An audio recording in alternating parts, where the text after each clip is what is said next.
Before Sekiro, before Ghosts of Tsushima, before Dark Souls, there was Tenchu. A short but intensely challenging PlayStation 1 game about ninjas, and it was brilliant, or at least I remember it being brilliant. I have many great memories of playing this game as a kid, sneaking along the rooftops, dropping in for the stealth kills and then disappearing into the shadows and hiding from the guards. Using poisoned rice balls to lure enemies away from their patrol routes, getting into sword fights with demons, methodically clearing the invading pirates from a small town and then killing the captain, sticking to the shadows, planning my moves, coiling up waiting for the right time to strike like a viper, biding my time and then running, killing and hiding again. I even remember the phrase on the box, live by honour, kill by stealth. But does it stand up today? Let's find out. Ladies and gentlemen, welcome. I'm Josh Strife Hayes, and today I'll be replaying Tenchu for the PlayStation 1. I'll be finishing every mission to Grandmaster Standard, critiquing every mechanic, and finding every hidden item. Before we begin, a massive thank you to the supporters on Patreon and Twitch who keep the channel alive. More on how you can support at the end. For now, let's grab our Shuriken and Grappling Hook as we ask, Tenchu 1, was it any good? Tenchu released back in 1998 for the PlayStation 1. It was the first game from Japanese developers Acquire, who are still making games today. Their latest major success was Octopath Traveler in 2018. Tenchu would go on to become its own franchise, seeing the sequels Tenchu 2 released 2 years later, and then the first entry onto the PlayStation 2, Tenchu Wrath of Heaven, in 2003. Now, many people have compared Tenchu to Dark Souls, which is convenient because Wrath of Heaven was actually published by From Software, the powerhouse behind the Souls series, Bloodborne, and Sekiro Shadows Die Twice. So you can thank Tenchu for shaping the future of the third-person action-adventure genre, and as we'll see,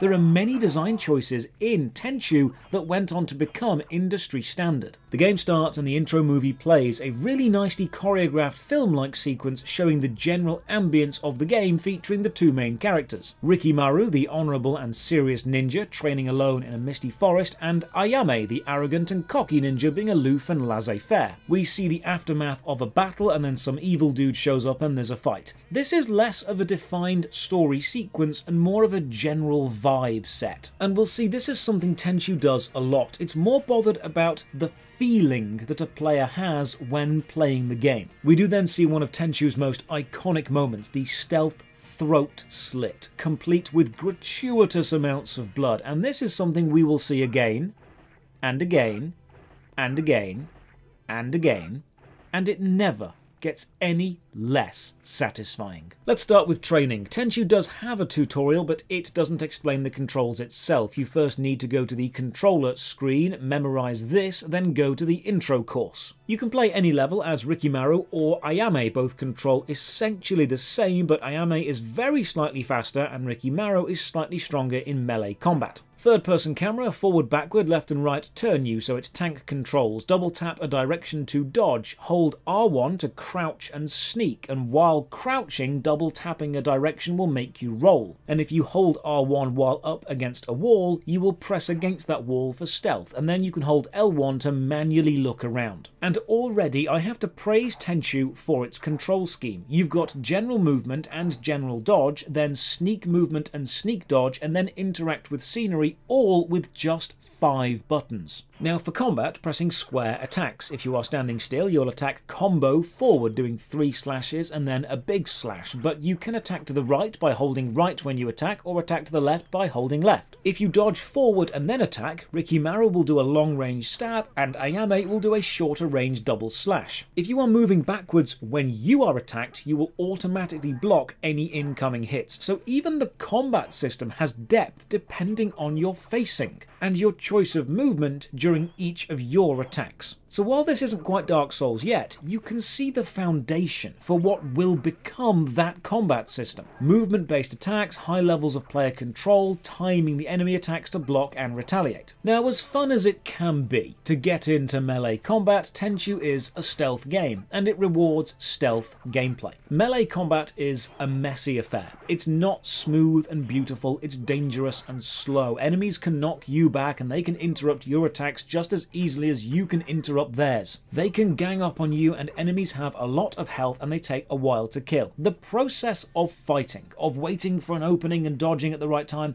is enjoyable, but it's not efficient. So let's be a little bit more ninja. Enemies in Tenchu are either patrolling around on preset paths or standing in one place and turning slowly. And if you're able to run up behind an enemy and attack without being seen, well, you get this.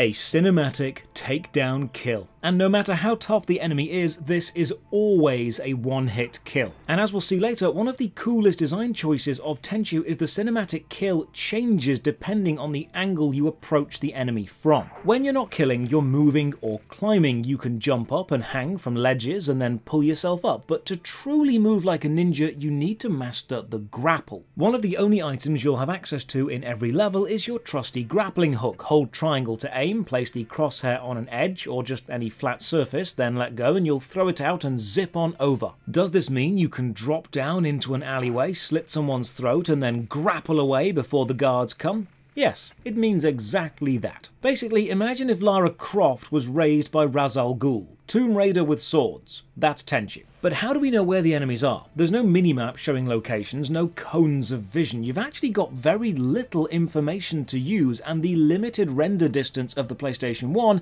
means we can't take in the whole level at once. So how do we sneak up on someone when we don't know where they are? Well, that's where your ninja sense comes in. To the bottom left, you have an enemy distance gauge. If there's an enemy or a civilian, you won't know which, somewhere close by, you'll see a question mark and a number. And as you get closer to them, the number increases from 1 to 100. You don't know which direction they're in or which direction they're facing, you just know how close you are to them. Using this, you can track the enemy down to a general area and then start looking for them specifically. The symbol itself tells you the state of the enemy. A question mark means they have no idea you're around. An exclamation mark means they think they've seen something and they're looking around cautiously. An exclamation mark and a question mark mean they've found a dead body and are looking more intensely, and a double exclamation mark means they've seen you and are now chasing you. If you're spotted, you can run away and hide, and eventually they will give up and return to patrolling. Next to that symbol is your own health bar. Along with the grappling hook, you've got some other ninja tools you'll use through the game. Throwing stars for longer range attacks, or poison rice balls which enemies will follow, eat, and then have stomach pains, allowing you to sneak up and kill them. We'll be using a lot of those later. With the tutorial down, you'll see the mission report screen. You score 20 points for a stealth kill, 5 points for a regular scene kill, and you'll lose points each time you are spotted and for each civilian you kill. The scoring system actually rewards you for the next mission. If you score between 300 and 399 points, you'll get Master Ninja ranking, and this will give you more ninja items available for the future missions. If you score 400 or more, you'll get Grandmaster and actually unlock hidden items. So training over, let's start the game. We are the loyal ninjas of Lord Goda. I'll go with Ayame because speed matters more than combat. Each level intro is voiced. My only complaint is there are no subtitles. Wealth is one thing, power and status is another. Many in the merchant class have become rich, but the merchant class is a large step below nobility. Merchants, no matter how wealthy, cannot become samurai. Nice and simple to start off with. Lord Goda wants us to kill the corrupt merchant Ichigoya. Now for our items setup. Before each mission you can take up to 4 different items to help you. You've always got the grappling hook, but you can also take ninja throwing stars, healing potions which restore you to full health, caltrops to stun passing enemies, explosive grenades for large single target damage, smoke bombs to escape fights, mines to place on enemy patrol routes, poisoned rice balls which will distract guards away from their locations and, as we'll see, are the most overpowered item in the game, and piles of coloured rice to mark where you've been on the map, which are the most useless item in the game because no individual level is big enough to need marking. Finishing a level with Grandmaster unlocks hidden items. We'll look at those as we get them. Finishing the tutorial mission with a Grandmaster ranking unlocks the Super Shuriken, throwing 8 Shuriken in one go. Great for when you're being chased or want to kill a boss in one hit. So we've got a goal and we've got our ninja kit on. Let's do this. Tenchu 1 only has 10 levels and each is relatively small. Holding select brings up a map of the area. There's nothing marked on the map, not even objectives. It's up to you to search and find things. And this is where Tenchu really excels. It gives you a decent control scheme, a nicely balanced stealth kill mechanic with enough information to track enemies without being too easy. It lets you sort your own equipment out. It gives you a level big enough to explore but not so big that you get lost. And then it lets you deal with the objective and the approach to the objective however you like. Want to start on the edge of the map and take out every guard before heading inwards into the buildings? That's fine. Want to move only by rooftop? That's fine too. Want to creep around the streets and peek around corners and set traps? That's fine. Or you can run in screaming and kill everyone in melee. Tenchu doesn't care how you complete the mission, just that you do eventually complete it, but it will reward you for acting like a ninja. And you'll discover very quickly that running away from fights is often the best decision, because while you are indeed a deadly ninja, your enemies are skilled guards, and they can kill you just as easily as you can kill them. Now, Tenchu does have voice acting, but the quality of the voice actors varies wildly. Rikimaru isn't too bad, we'll hear him later, but Ayame leaves a lot to be desired. Come on, come on!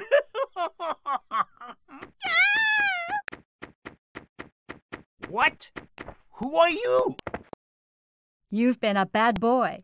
It's payback time. Somebody help! Get her! Get her!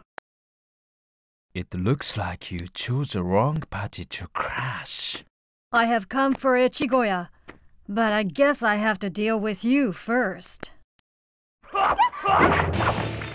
Now, I'm sure some people will say, well, it was 1998, video game voice acting wasn't very good. You know what else came out in 1998?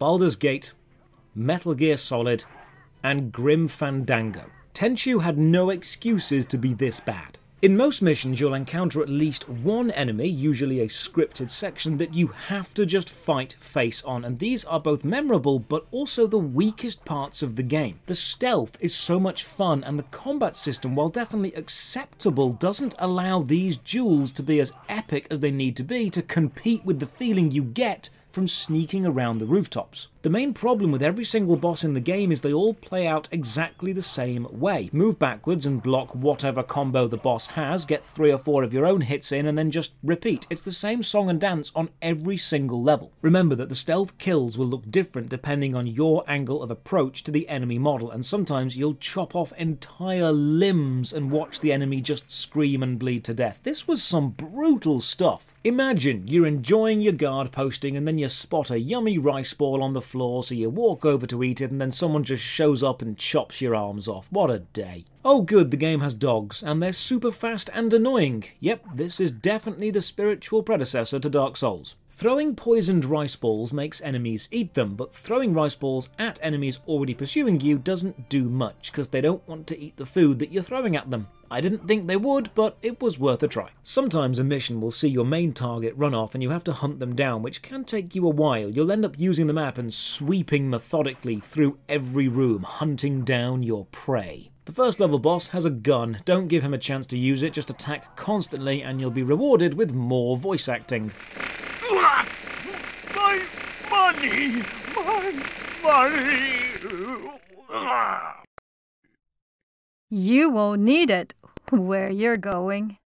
Novice ranking on the first level. Don't worry, I'm going to replay every level with Rikimaru later and get Grandmaster just to see how difficult it actually is to do. Second level, deliver plans to Lord Goda, but to do that we need to sneak through a ninja-infested town. Remember, to get Grandmaster ranking you need 400 points and each stealth kill gets you 20, but on some levels you actually start with 400 points and you lose 20 every time you get spotted. So you can Grandmaster this level by just avoiding everyone, but that's actually quite hard to do. Here's a lovely scenery touch. This enemy dodges onto a flaming torch and sets himself on fire. It's these small touches like fire, and as we'll see later, the fantastic hitboxes which make Tenchu so much fun to play. Most levels are set in towns, and this means rooftops, and this is great because running along the rooftops, jumping from building to building just feels so good, using the number tracker to hunt down the enemies below. And while it is possible to jump off and perform plunging attacks to get instant kills, the jump is really hard to time and doesn't actually cover that much distance.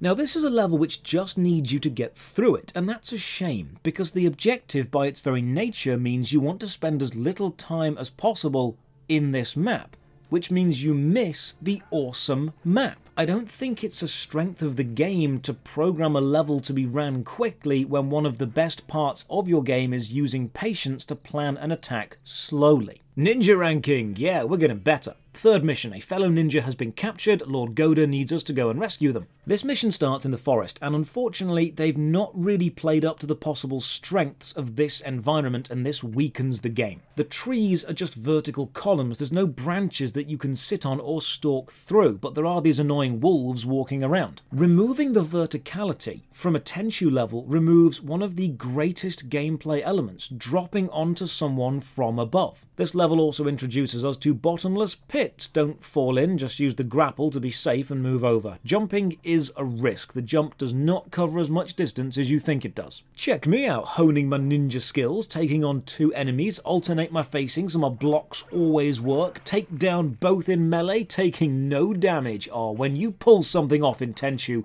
you feel cool. Enemies aren't densely packed, but each one is worth considering, and I love, no matter how good you think you are, you can never get complacent because death is always a possibility. Sneak across this thin bridge and then jump from cell to cell looking for the captured ninja. Now, if you sense a guard, that guard's ability to see you is based on how close you are to them, which direction the guard is facing, by the number next to the question mark, and if you are standing or crouching. If you're standing, they can spot you from around 30 to 40 away. If you crouch, you can sneak up to about 50 or 60. Now, one of the biggest design issues, you can only press against a wall and sneak if the floor is flat. If the wall itself is flat but the floor is at a slight upward or downward angle, you can't press against it. And this is a major design oversight. It means many of the corners that you should sneak round, you actually can't use this mechanic on. It's not unplayable, it's just an oversight. You can still crouch, but losing the ability to sneak round a corner just because the floor itself is sloped is not very good design. This is the level your map begins to matter because of how many dead ends you'll run into if you don't plan your route. One of the game's biggest and strangest strengths is the audio design. The levels each have background music, but it's not diegetic to the level. It's not ambient. It's not the sound of bustling cities or howling wind or dripping caves, it's just more general ninja, atmospheric, feudal Japan, mystical droning flutes and strings. It's designed to set a feeling of tension and patience, reflecting the mindset of the player more than actually fit the locations specifically. And when you do perform a stealth kill, the sound effect of the rush of blood, that lasts just long enough to be satisfying and visceral, but not too long that it's overdone or gets boring.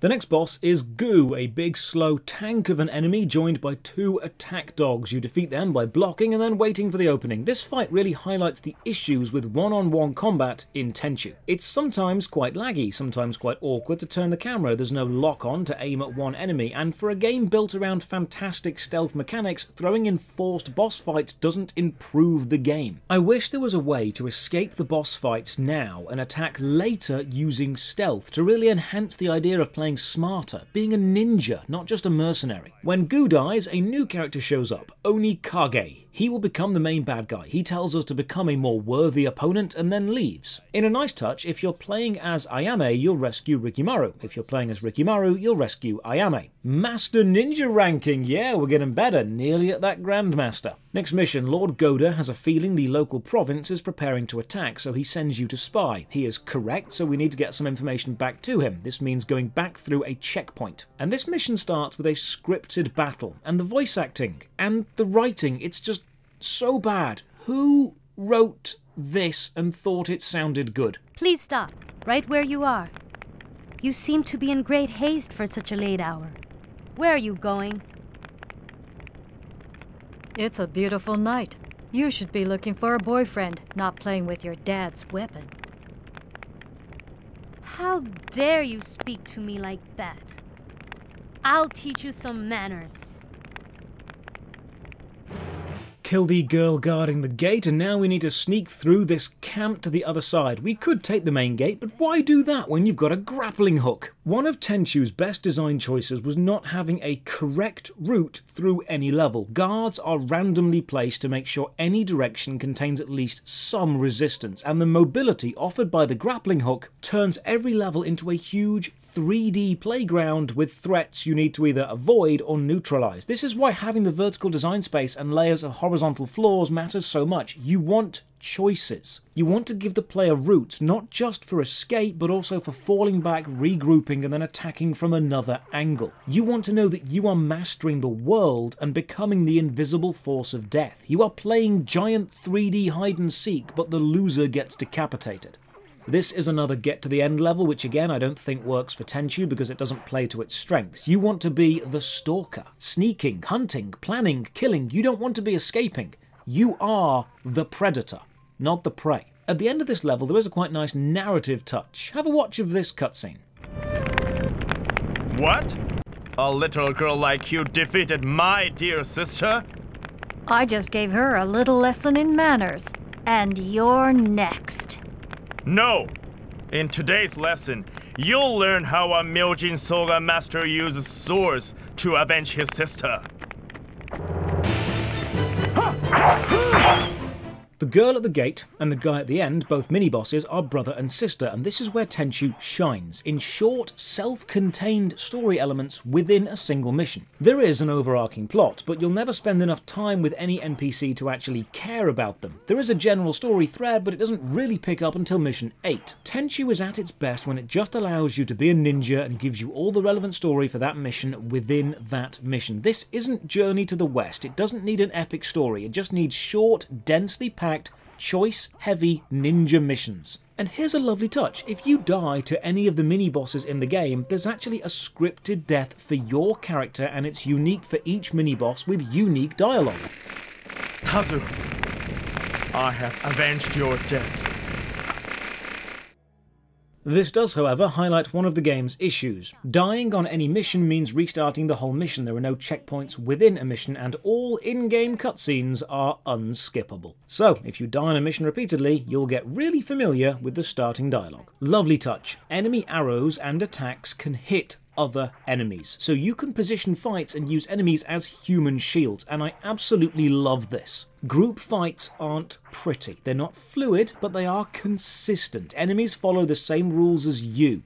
The Dark Souls comparisons are getting stronger. Can you use Shuriken in melee fights? If you're fast enough, yes you can. And hey, you can even pick up your missed Shuriken and throw them again. That's really cool. If I were to remake Tenchu, I wouldn't actually want to change any of the fundamentals. The lack of active minimap is fine because it makes you pay attention to your surroundings. Tracking enemies using the numbers means you're constantly looking around. The foundation that Tenchu was built on is great. It's just fixing up some of the small flaws to make it a perfect ninja game. Take down the boss and thug rating.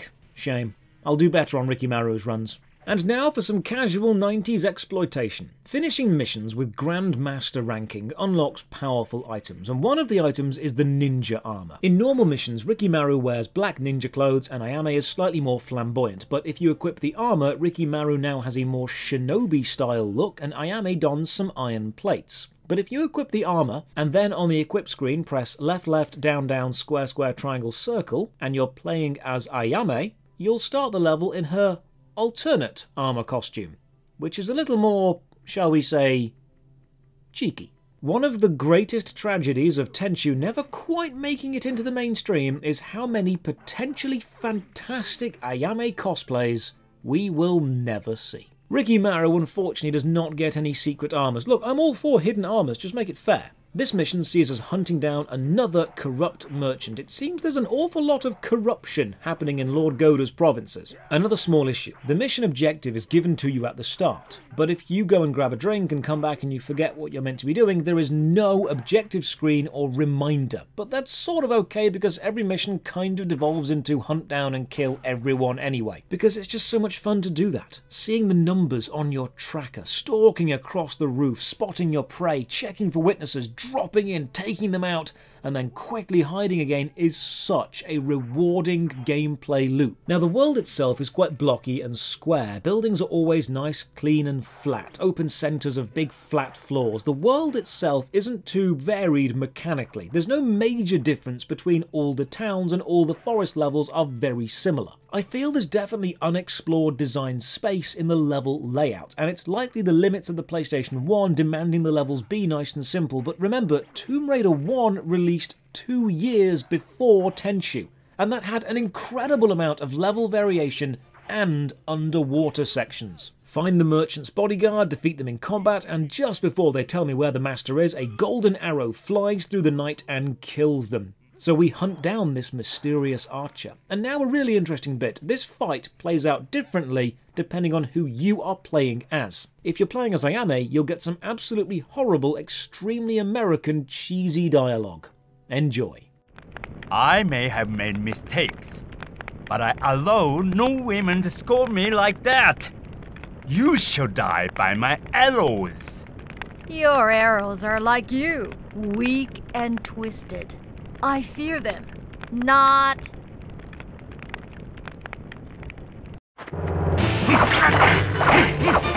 I never quite understood the American thing of saying not after a sarcastic statement. Just say the original statement sarcastically. Convey your sarcasm in tone, not words. So Ayame just fights the archer dude. We'll see Rikimaru's version later. Next mission, and this is where things get a bit supernatural. The Manji cult have a powerful stone which turns people into fire-breathing zombies, and they're taking it town to town, recruiting an army. We need to go and stop them. And this is what I mean about self-contained levels. That is an awesome plot for a single adventure. The problem does start to show through here though. The limited building models and building designs, the reused textures make every village start to feel the same. It's not a bad gameplay experience at all, but it does creep a bit close to just repeating itself. You feel like you're in different districts of the same city. And despite the awesome evil zombie stone plot, most of the enemies are just regular dudes with spears. The movement, however, remains top-notch, and grappling around is still super fluid. Thankfully, you do fight some actual zombies, and these guys do fight a bit differently. They have no defense, so you can stun-lock them, and they'll breathe fire onto you and kill you super fast if you let them attack.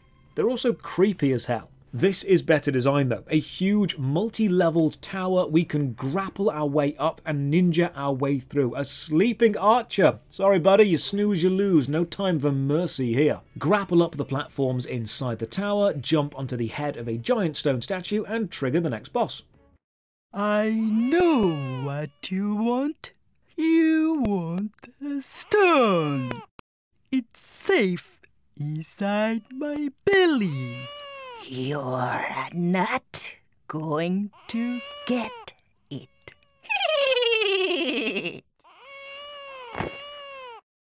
So that's where it is.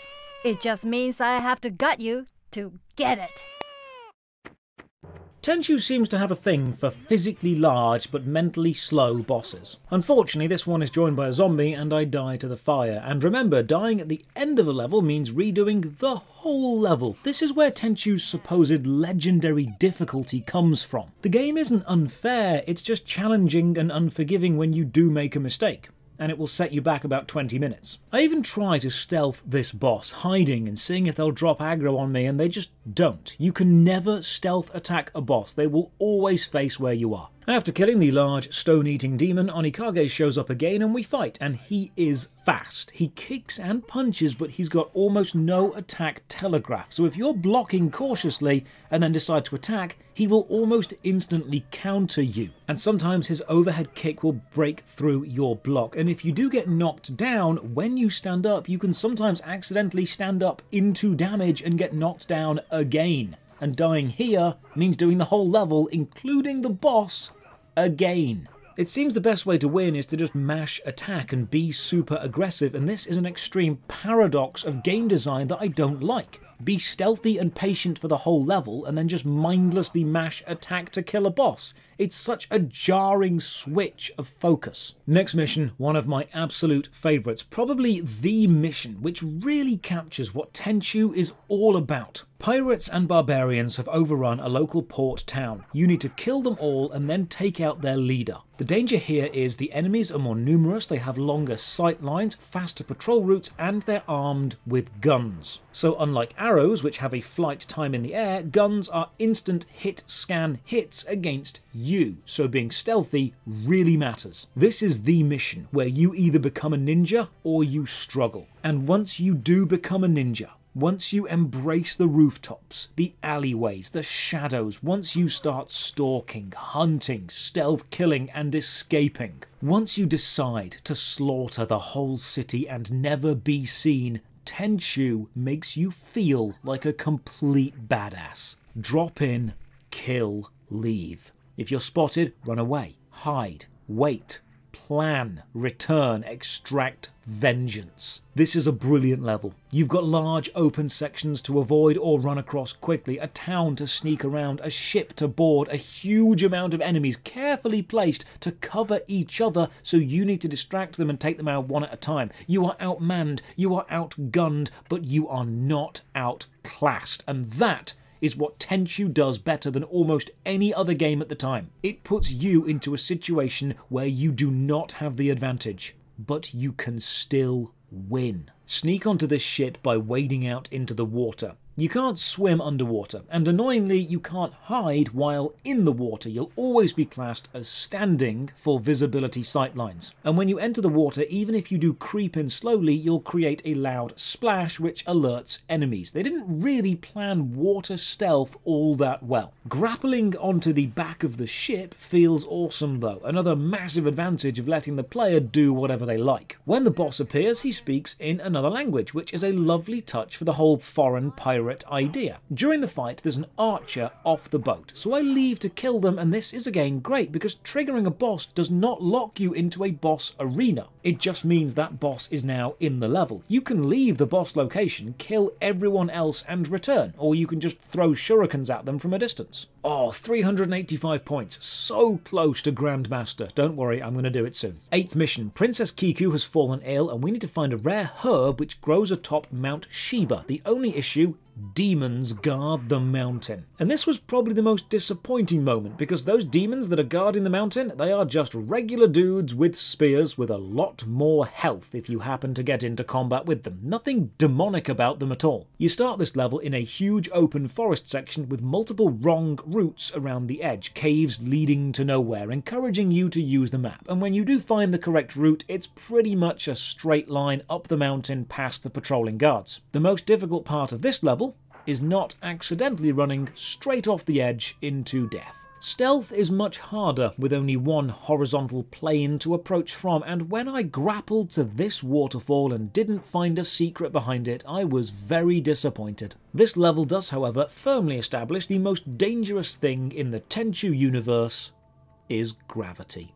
Because this level has no rooftops, you're using your tracker number to not only find the enemy, but then figure out their heading. Watching the numbers increase means they're getting closer to you, and once they start to decrease, you'll know they're walking away, so you can risk the sprint into the stealth kill. The cinematic kill cam has been great the whole game. The angles, the position, the motion captured movements, the blood. It feels just as good now as it did 2 hours ago. The end of this mountain level starts to play with the vertical design space really nicely. You are grappling from ledge to ledge, up and up, climbing and dispatching enemies. It's almost a shame the mountain wasn't taller. I would have loved to grapple over a chasm or under a bridge. I think you could have built a really nice set piece here, but you didn't really push a mountain to what it could be. The enemy AI does need some work though, because this dude sees me and then just yeets himself off the cliff. Find the flower on the top and there we go, Grandmaster rank. Alright, that's better, that's what we need. 9th mission. Onikage has led a demonic assault on Lord Goda's castle. We need to breach the castle, kill the demons, and then kill Onikage. Do you see how awesome that is as a mission? You don't need any more than that.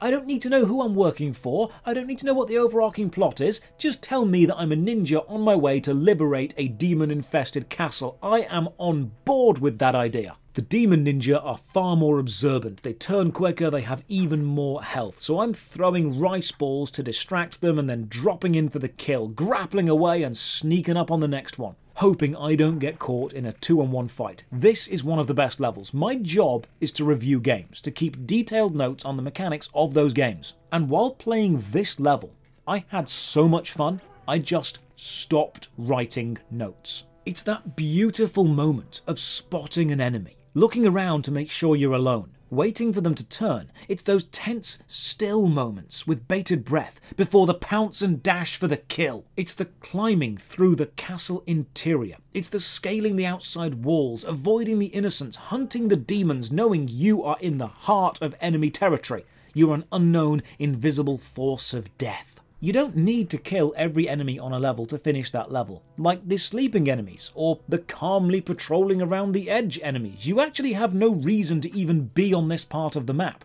But the satisfaction of the plan, the hunt, and the perfect execution, that is reason enough. I realise I'm probably sounding a little bit psychotic with how much I'm praising this game's stealth killing, but it really is a super satisfying mechanic. Top of the tower, we fight Onikage again. He is much tougher. I managed to hang from this ledge, which his coding just can't handle, so this lets me get a drink of my health potion in. Drinking the health stuff feels exactly like using an Estus flask. You can be interrupted by being attacked, which will knock it out your hand and waste it. It takes time and it's a risk, but sometimes it's the best option. Onikage goes down. He says Lord Mayo, the king of hell, is behind all this, and the invasion was actually just a distraction, while Lord Mayo kidnapped Lord Goda's daughter, Princess Kiku, and then Onikage disappears. So the final mission, go and rescue Princess Kiku from the King of Hell. The opening fight on the stairs shows me how fantastic the hitboxes in this game actually are. The spear stab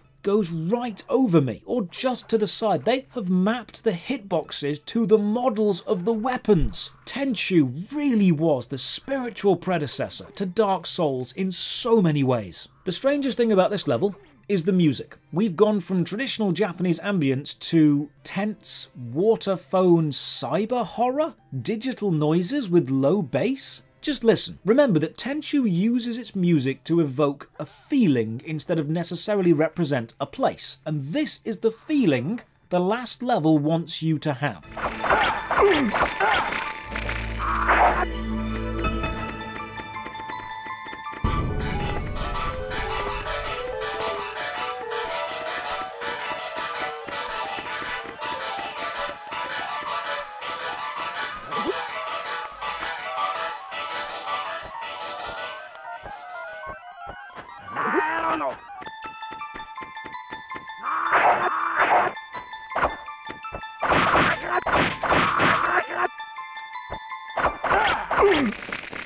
Seems that demon ninjas can't swim very well though. The last level is unfortunately the most linear. It's almost a gauntlet of rooms and enemies, and it's undeniably fun, but it's a real shame that it takes away the player freedom element, the most amazing bit so far. You can't grapple around the roof or sneak anywhere. You have to go room to room, encounter by encounter, as the game is planned for you. Find Onikage again and fight for the last time. I try to really push the Dark Souls analogy by rolling around everywhere, and god damn it, it actually works!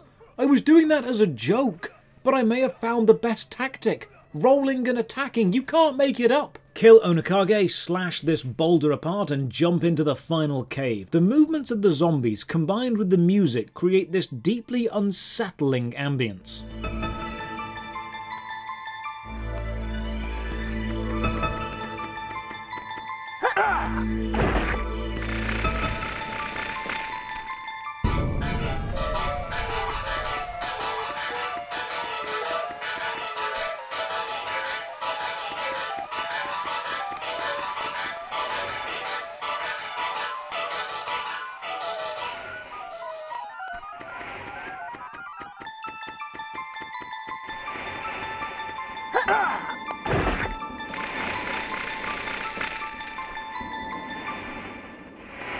The lava river is an instant death trap, so don't step on anything which looks red and toasty. Sneak up on some more zombies and demons, which is tough because the camera is not made for tight corridors or closed-in spaces with a roof above you. Tenchu excels at the open-air nighttime stalking across rooftops bit, at alleyways where the camera can position itself high up. It really drops the ball when it tries to be a cave fighter. More archers which just throw themselves into the lava. It seems the AI is fine when guarding a specific place or following a specific path, but the moment you do something unexpected, the AI just does not know what to do. Another lovely touch, we follow the trail of blood deeper into the cave, hunting down the princess, and now an issue with the grapple. You can fire the grapple at pretty much anything, and it'll connect and pull you toward it, but the hitboxes will now work against you. The grapple is small and thin, and so can be shot next to things, but if you bump into something while being pulled along by the grapple, you'll instantly just fall. So I can grapple over this pit, but I aim a little bit too close to the edge, I catch the corner of a wall and fall in.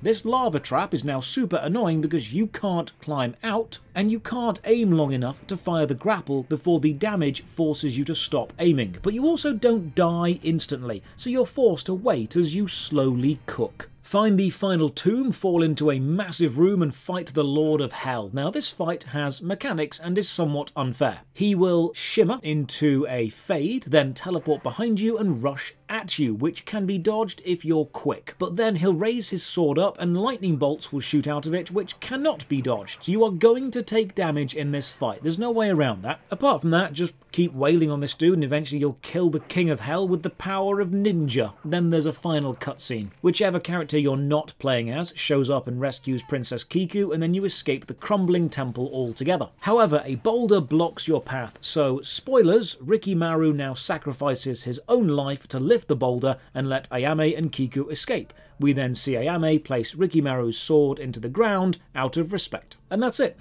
That's the game. It's really short. I think it took me about 4 hours to finish Ayame's story, and that's while I was making notes as well. But that's just beating the final boss. I'm not really a ninja until I've got Grandmaster rank on every single level, am I? Plus, I kind of want to see what Rikimaru's voice acting is like, so let's do it again. And let's do it Grandmaster style. Replaying level 1 feels super bare bones. You don't notice the slow creep of enemy density and skill and alertness until you return to the start and you just blitz through it. Now to get Grandmaster, I'm going to have to track every enemy, stealth kill them, and then hide. If I get spotted, I'll lose points. I can afford to be spotted maybe 3 or 4 times in a level, but I'll need to kill at least 10 guys and not harm any innocents. One of the biggest differences between Rikimaru and Ayame is Rikimaru is much more polite and professional. The encounter with the merchant's bodyguard is the same, but much more respectful. Have a listen. What? Who are you? I'm here to avenge all the innocent people you've hurt. Somebody help! Get him! Get him! It looks like you chose the wrong party to crash. My business is with Echigoya. Step aside, or I will have to kill you. Your greed sickens me. I hope your death is a lesson to others. First level takes me 11 minutes, and Grandmaster unlocks the Lightfoot Scroll, a 5-second speed boost. Second level, deliver the message. Interesting fact about all of the deliver missions, you actually start on 400 stealth points already, so you can get Grandmaster by just not being seen. I'm only killing here to boost my points even more because it's fun. I have to restart twice, and the completed mission takes about 18 minutes. Grandmaster completion isn't hard, it just requires patience. The game gives you everything you need. You just need to know when to wait and when to strike. Finishing the second mission on Grandmaster gets us the Fire Eater Scroll and allows us to breathe fire like the zombies. Level 3 has us rescue Ayame, and I have to take the dead ends on purpose this time just to gain points for the stealth kills. And the lack of verticality is really noticeable when you're trying to max out your points. Taking the option of angle of approach away from the player isn't great when that is one of the best parts of your game. Here's a lovely touch. Throwing a poisoned rice ball will make an enemy leave their post and walk toward it, so you can run up for a stealth kill, but if you kill them before they reach the rice ball, you can just pick it up and use it again. This does highlight a missed design area. Tenchu really needs more abilities to manipulate the guards, or to set up traps, or to disrupt movements. This game released the same year as Metal Gear Solid, and that had the knocking on walls and the footprints in the snow mechanic. Oh, there's a mechanical difference in the levels. Instead of 2 attack dogs by the boss, this one is joined by a bear. Beating this boss is another perfect example of Rikimaru's respectful approach. Die in peace, you misguided soul. This level took 20 minutes and 2 restarts. It got me the hidden item, the Protection Amulet, which boosts your offense and your defense for 15 seconds, useful for bosses. Level 4, Sneak Through the Blockade. The scripted fight is the same, but it starts off with much higher levels of respect. Sneaking through levels as Rikimaru, trying to score that Grandmaster title, really raises the stakes of a level. Every guard you leave alive is a risk because you might be spotted later, but every guard you attempt to kill is a risk because you might be spotted now. It's a beautiful balancing act of kill or slip past, and when you do decide to kill, sometimes that cinematic cam just finds an angle worthy of Hollywood. A flaming torch in the foreground, the forest in the background, and the blood flowing. Tenchu has moments of pure brilliance. And then it's contrasted by moments of pure clunky 90s video game design, like 2 guards unable to spot me hanging from a ledge right in front of them, and not returning to their posts because they don't know how to. Thankfully, I've killed enough in stealth, I don't actually mind being spotted and losing the points. Poisoned rice balls are the best item in the game. Your ninja skills are great and all, but the mine doesn't kill an enemy in 1 step, and the shurikens alert them but don't kill them, and the grenade needs you to be spotted. The rice ball changes the facing of an enemy, and in a game that's all about tactics and sneaking, that is the best thing you can do. It's the brother boss at the end now. Remember that Ayame had her teasing the poor guy for his sister's death? Well, check out how Rikimaru handles it. Please forgive my immature sister for her rudeness at the gate. Your sister was a brave woman. I am in a hurry to return to my master. I ask that you let me pass. Like you, I also answer to a higher authority. My orders are to detain you. I am Senjuro Akechi, master of Myojin Soga-style swordsmanship. Let us settle this with nobility and honor. In the name of the Azuma Ninja clan, I fully accept your challenge. Commence. It is an honor to be defeated by someone as skilled as you. You are a master swordsman and an honorable man. It is a shame we could not fight as allies. It's amazing how the characters control essentially identically, but the feeling of playing them is so intensely different, just through our experience of how they interact with others in cutscenes. As a player, you'll often find yourself taking more risks with Ayame because she is flippant, but you'll plan out your attacks more with Rikimaru because he's patient. This level gets us the sleeping gas item. Use on unaware or slightly cautious guards to just put them to sleep. Level 5, kill the corrupted official. Back to the strength of city levels. By now, it's basically Ninja Hitman. Forget the plot, focus on your target and all of the target's bodyguards. Sometimes I'll kill guards and then wait for other guards to discover them just to use that chaos to sneak up and kill those guards. And I love the fact you can do that. Now here is the biggest difference in the playthrough between the 2 characters. In Ayame's story, you fight the merchant's bodyguard, then he gets killed by a mysterious archer, and then you fight the archer. But when you play as Rikimaru, this happens after you find the archer. Minister Kataoka, you have brought great shame on yourself. Tell Lord Goda of how I died.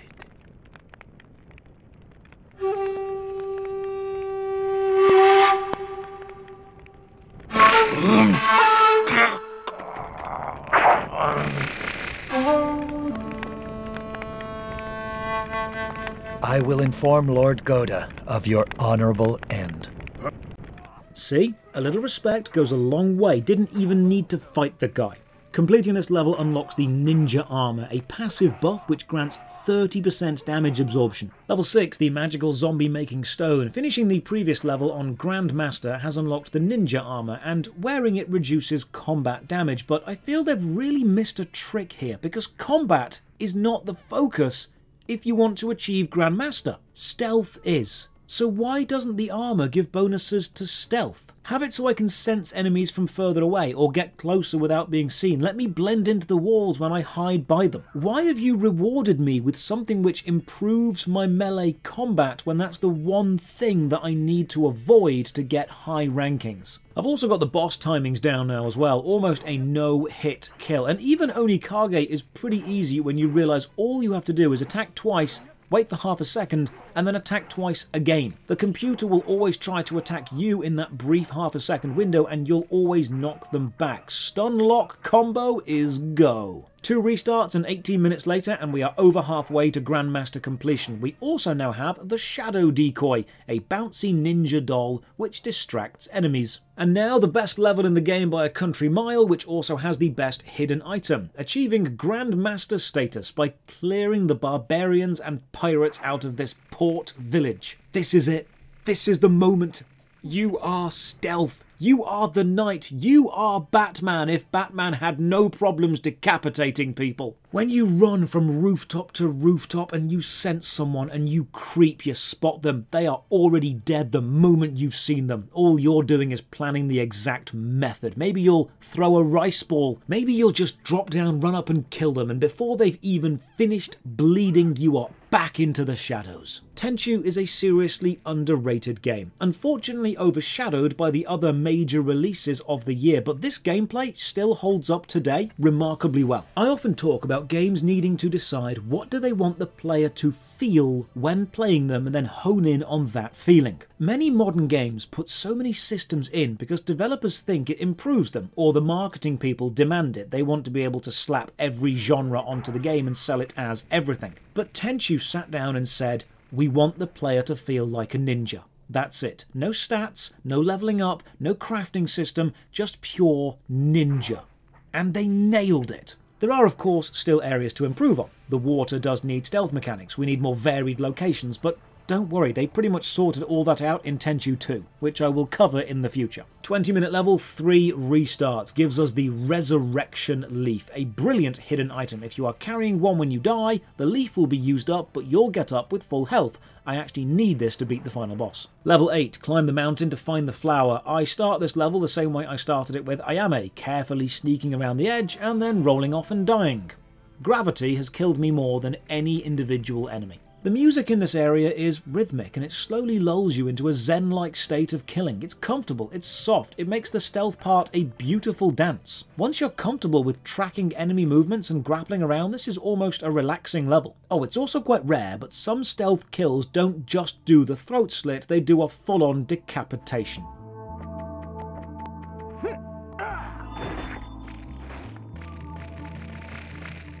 Grandmaster here unlocks the Chameleon spell. Disguise yourself as an enemy for 20 seconds. If we attack or kill, the effect will end. Level 9, liberate the Demon-Infested castle. Tenchu 1 is no doubt fantastic, but it feels a bit like a tech demo. Like this is the level you'd let a developer or investor or team play before saying, this is what we want to make everything feel like. This is a perfect example of what the rest of the game should be. The level is open, with various vertical and horizontal planes, enemies in different placings. They are curious to every noise, and they will attack quickly. They won't chase the rice balls as far. They will pursue you longer. I would happily play an entire Tenchu game just about breaking into a demon-infested castle and stealth killing your way through it. And just as I'm feeling great, this game really does love to mock hubris. I make it through the guards relatively pain-free and then get my ass kicked by Onikage. Just goes to show, don't get cocky. You're only as successful as your last correct decision, and it can all change with one mistake. But sometimes, and this really annoys me, you don't make any mistakes and you can still lose, because sometimes blocking just doesn't, and you'll take damage from powerful hits. Kind of hard to make one-on-one combat enjoyable when the mechanics can be randomly inconsistent. 3 tries to learn the enemy layout, 10 minutes for a perfect run, unlock the dog bones, summons an attack dog to take on nearby enemies. Doesn't last very long, but it is useful, and onwards to the last level. The main challenge here is the length of the level, and the linear nature of the challenge. The first 9 levels let you decide your plan of attack. Here, you have to do it the game's way, and I really dislike it. Here's a nice touch. When you fight Onikage, he goes to use a health drink, but if you attack him, you can knock it out of his hands, just like enemies can do to you.